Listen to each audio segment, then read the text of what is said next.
we'll sip away on this, and then we'll be back with maybe some nitro. A few moments later. And this is what it looks like on a nitro pour.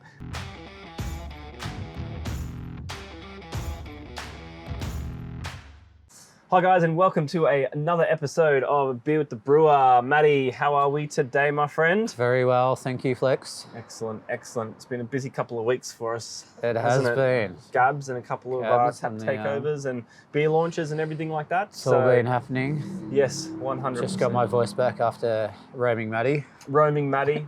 I think you're going to hit the big time with that one. Yes. If anyone hasn't seen it, jump on the Facebook, I think it is, and have a look at the Gabs, at the roaming Matty at the Gabs. It's absolutely sensational.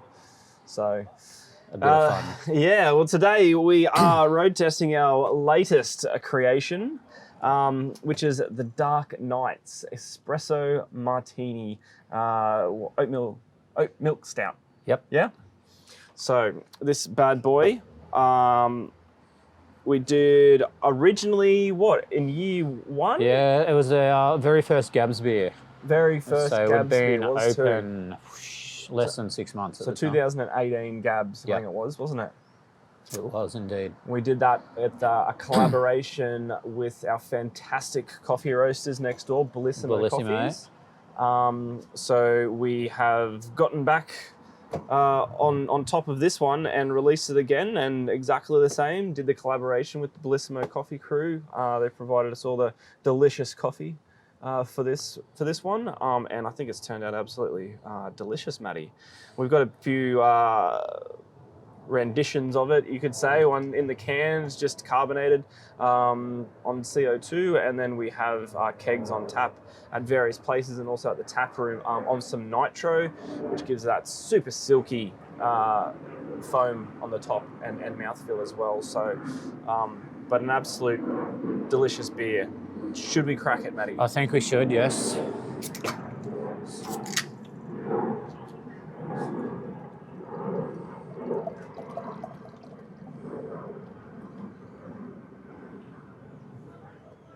Still has a delightful foam on it, carrying those coffee roasted notes.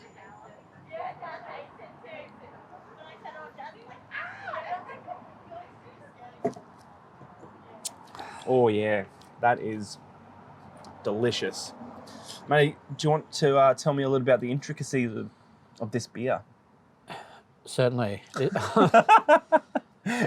I'm still recovering from making it, to be honest. It's a bit of a long process, wasn't it? It was. This beer is quite complex. It's based pretty loosely on an oatmeal stout. Mm-hmm. So the base beer is about a 7.5% oatmeal stout. Yep. And then, of course, it's got lots of other things in it to make it try and imitate, I guess, an espresso martini. So, what type of malts did you use in this one? Oh, it's like a monster, a malt monster. A malt monster, yeah. Bit of everything. 6, 7 different malts. It's like a Frankenstein. Yeah, a little bit. So you try and put all that malt into it of different sort of maltiness and complexity, different roast malts and stuff to bring out some of those coffee flavors just from the malt. Yep. The base malt is an ale malt. Nice sort of biscuity type flavors. It's got some oats in there for that nice sort of smooth mouthfeel. And then a couple of different crystal malts. Got some Shepherd's Delight, which is a favourite from our friends at Gladfield. Definitely. And then a couple of different roast malts. So yeah, I think it's got 6 or 7. I was looking at the recipe earlier today. So that creates the base. Being a stout or an espresso martini, obviously you want it pretty dark. Yep. It's probably a shade under black. Almost, well, it looks pretty similar to cold drip or even espresso coffee. Yeah, definitely. Which is sort of what we're going for. Yep. So obviously brew the beer. It has, I think we put 10 litres of espresso shots into the whirlpool. And that was actual espresso shots straight out of that's the... basically straight off the coffee machine. So Bellissimo have gone all out to help us with that one. Yeah. So shout out to the Bellissimo crew, and in particular Ange, who helped organise it all. So we use the Ultimo blend, which is personally my favourite. That's the one I drink when I drink Bellissimo coffee. So I think they pulled that one from 3 or 4 different stores. So the poor barista is standing there 30 mils at a time. If you can imagine that. Pouring shots. For how many litres was it? 10. So 10 litres of 30 not sure mil what the shots. math on that is. That's quite a few shots. That's a feat. That's a definite feat. So that was the first charge, and then we needed 100 litres of cold drip coffee. Yeah.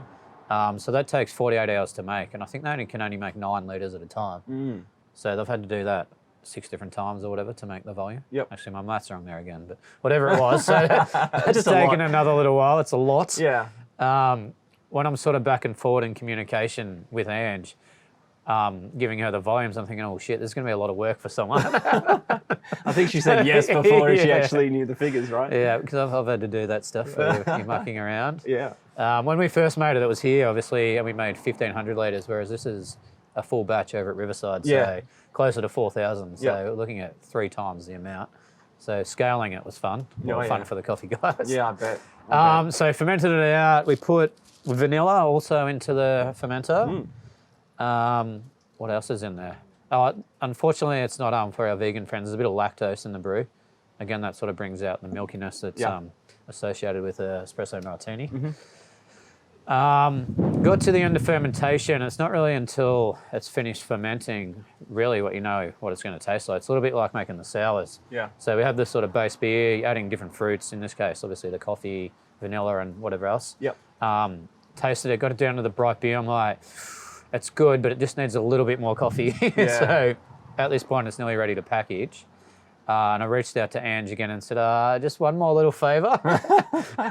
So this was last week. I think I emailed her Tuesday afternoon. So she's pulled together the team once again. They've rallied for us. It ended up being, I think, 15 litres or something of espresso.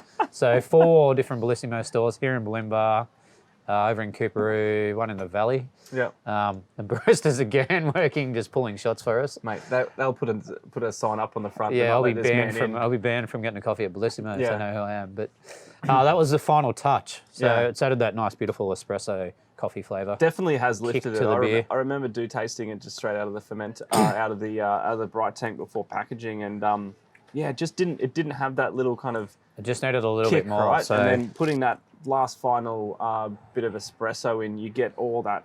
It's like dry hopping, right? Yeah, it is. Yeah. Like it's right at the back, and you get all those lovely oils and the crema coming through, and all those complex flavors that you do get through the espresso process. So, and then bang, it just hit the notes straight away after that. It was delicious. So yeah, there's an awful lot of work. I think we planned for the beer to be ready in about 3.5 weeks. It ended up taking a lot closer to 5 or 6. 5, yeah.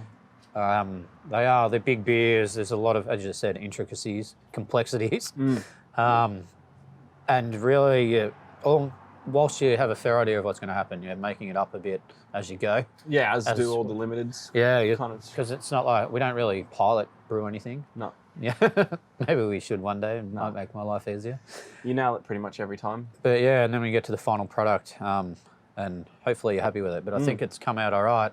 Even from when we packaged it last Friday to now, it's really smoothed out, and the flavours have sort of melded together. And I think it's tasting pretty good now. It's really good. I think the malt bill and everything, it gives that nice kind of sweetness, and then you do get a little bit of bitterness coming through from the coffee, like you do when you actually drink a coffee. Yeah. But it balances it really, really nicely, and it just kind of dissipates on the back of the palate as well. It just doesn't stick around. I think that the key is to get the bitterness both from the roasty malt and the coffee without it being astringent. Yeah. Because the astringency is like sort of unpleasant. So that's a real balance to get all that right. Yep. So, and it's also when you use the coffee. I've had a lot of different coffee beers and they can have that real astringent bite. Yeah. And it's not very pleasant to drink. And again, you've got to try and keep the oxygen out. So there's obviously the oxygen in the coffee when they make it, and then we put it into the beer and basically purge it out so that it doesn't oxidize the beer. So that's another challenge as well. But definitely. Yeah, there's an awful lot that goes into it. 100%. Oh well, Matty, we do some cinematic some cinematic gold, and we'll sip away on this, and then we'll be back with maybe some nitro. A few moments later. And this is what it looks like on a nitro pour. Quite dense foam on that, Matty. Yeah, absolutely. So as you mentioned earlier, we have it we packaged it in the can on CO2. Look at that, it looks beautiful. So good. We're not quite at the point of running our canning machine on nitro yet. Yeah. Maybe this time next year.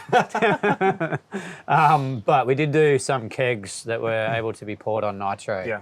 So basically it's like Guinness. That's probably the beer people know most for Tastes nitro. better than that though. To do it, we carbonated at a lower carbonation. It has a bit of CO2 in it. Yeah. And then you set it up to pour on the nitro tap. And then it nitrogenates in the line, which gives you that beautiful, smooth, creamy head. And really changes the mouthfeel and the texture of the beer. So Definitely does. really for this sort of beer, an espresso martini, it's perfect. It sort of imitates what an espresso martini is like. Yeah, I mean, if we did have a martini glass, you could actually see that nice thin, like dense foam on the top that you get from the actual martini. So might even throw one up just as a comparison on the Instagrams as well. But yeah, just absolutely, look at that.